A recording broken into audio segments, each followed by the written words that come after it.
you guys outshot them by 12, and they also had guys like Tyrell Ward, he said he usually hits his shot in the corner, wasn't hitting his shots.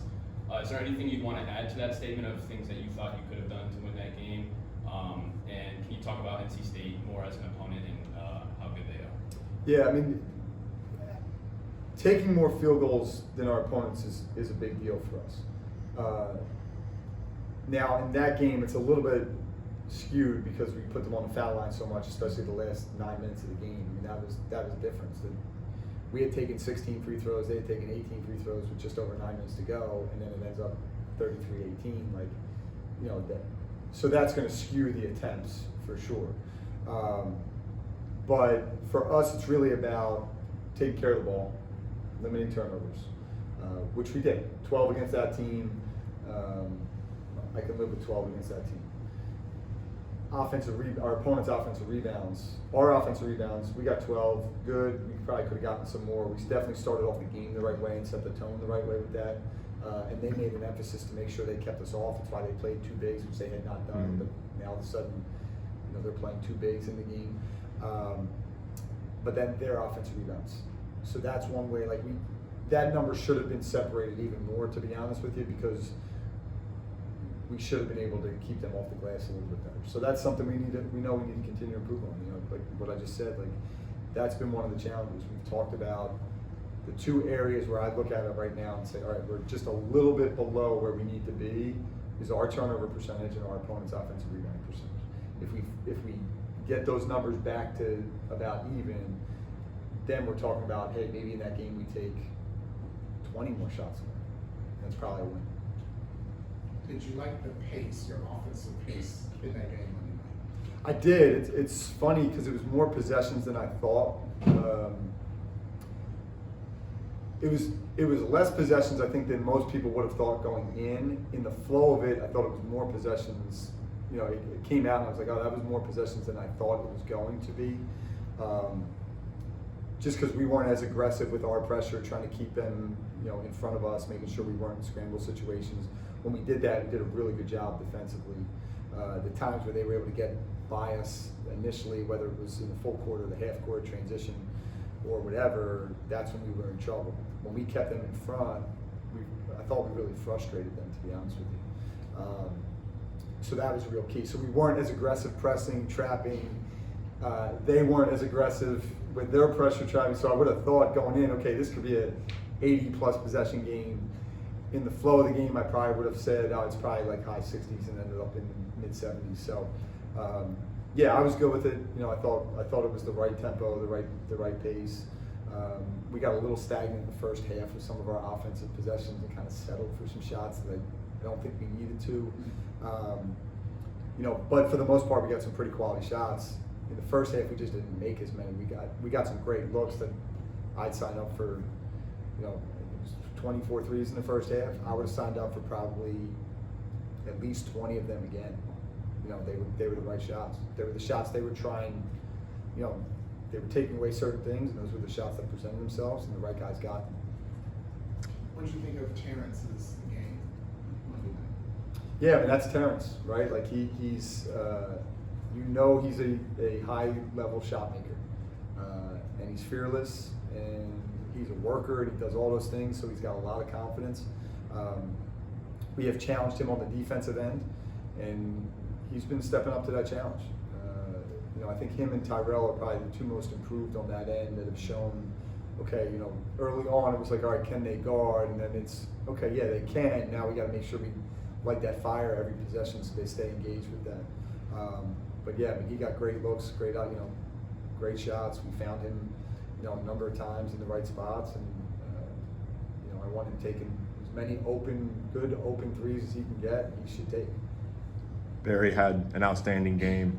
In the post-game conversation with Rodney and Robbie, I think you said you guys adjusted something defensively a little bit to get him a little bit more engaged. Can I ask you just expand on that and what you guys saw at Bryant that kind of, you know, gets him playing his best basketball? Getting him up on the ball, like that's really where he's good, right? Like he's got the size, he can move. It's imposing when he's up there for a smaller guard. So we had put him these last couple games up Now it messes with what we have to do.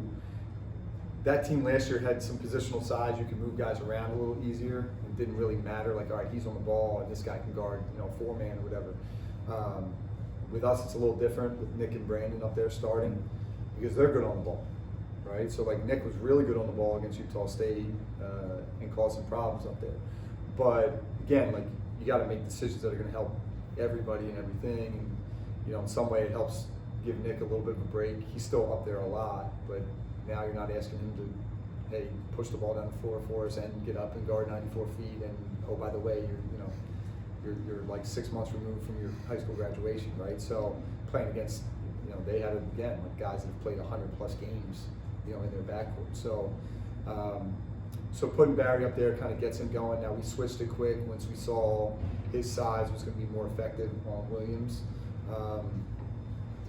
But just getting him engaged on that end, like he's very much I said this in that post game, like he's a junkyard dog. Like that's who he has to be, and that's the ultimate compliment. Like he's got to go be that. When he's worried about the right things and like, all right, just go out there and be a menace on defense, go be great on the glass, go be all those things. Like I knew we'd have a good game. I knew we would have a good game on that first possession. He actually didn't make it. He had the first putback that rimmed out on the first possession.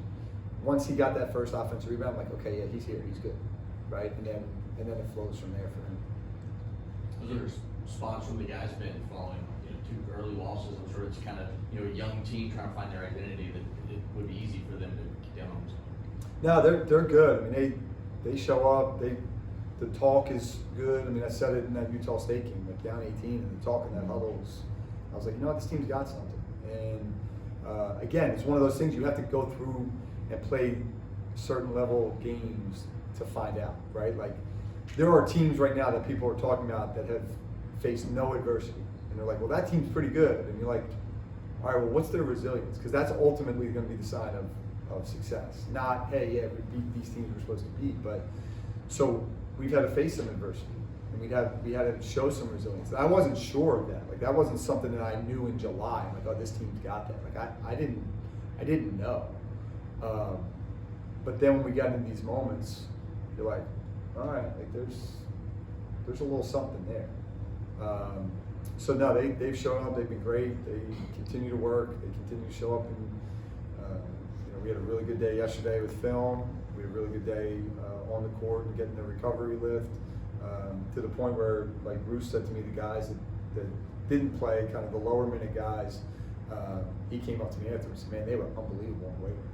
And they were really good on the court with us. So like that to me is a sign, like easy for those other guys that played a lot of minutes to come in and have the right mindset and attitude, but when you have the guys that haven't played as much or didn't get to play as much and they're showing up the right way, that usually tells you that there's good things ahead. What did you think of the fan support? Unbelievable. I mean, like it's easy to talk about the Siegel Center, right? Like it's easy to show up here, right, and get going. And I don't usually notice these things, but when I first walked out, I was expecting to see just a sea of red. And I saw a lot of black and gold. A lot of black and gold. And we could feel that. Like we could feel that energy as that game was going. Like you could feel that. Like, and it got loud in there a couple times. Like those people got really, really, really loud. Like they have a great crowd. I did not know that about NC State. I see why they brought back that light meter from whatever they used to have in their old spot. Like it was loud. Like I was trying to tell in the second half, trying to tell somebody to play right in front of me, and they're like looking at me like,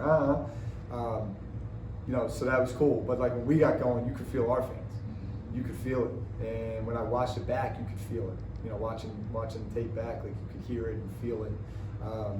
And my wife said that to me. When I got back, she said, man, it seemed like you guys had a ton of people. And I said, yeah, it felt like that. And the one thing about VCU people is like, there were a lot of them there, but whatever the number was, it felt multiplied because when VCU people are there, they bring it. Coach, talking more about I'm not as sharp today, exactly.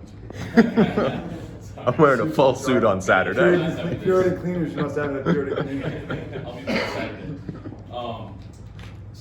Coach, back to that matchup against Barry Evans and Williams. Do you think there's a couple of situations where probably shouldn't have switched on that pick and roll and kept Barry on? or do you think there are situations where you're okay with switching and having a guard on Williams who's usually really good at shooting over certain players, and he's on pace right now to be arguably an All-American? What does it mean to have somebody like that on the other side? And Yeah, I mean, he convinced me. Like I told him in the handshake line, like, you know, I won't fill that All-American ballot out until February 28th maybe, or March something. But he's got my vote. he's on my list. Like, I mean, he made really tough shots, even early in the game. So we started Bam on him. I mean, it's a pull-up transition three, and some of it is you're coming off a game where you get 32, you're feeling really good. A guy like that, some of it was out of our control, right? You come into that game and you're already kind of on a heater and you're rolling. You know, so he makes 2 tough threes that were contested. He makes 2 pull-up, like 15-footers in the lane, turnaround jumpers that are, you know, again, analytics go out the window for some guys, but like those are really low percentage shots most of the time.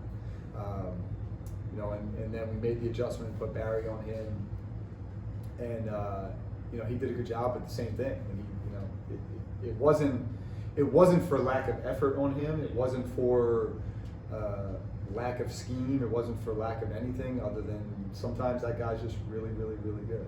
And you know, they needed every one of them. You know, they needed every bit of it. I mean, the kid McNeil was coming in, you know, taking almost 9 threes a game, over 9 threes a game. We held him to 4 threes and he didn't make one. You know, when he was making almost 5 a game, like, you know, if you told me that, I'd be like, all right, we win that game. But sometimes you get a guy like that. You know, I've lived through it. I've seen those guys my whole life. You know, like the Mark Makins and the David Wests and the, you know, played with one in Jameer Nelson, and you know, there were some pretty good ones here too, Eric Maynard and guys like that. That just sometimes they're just better than whatever you can cook up. And that dude is. There's a reason he was ACC Player of the Year.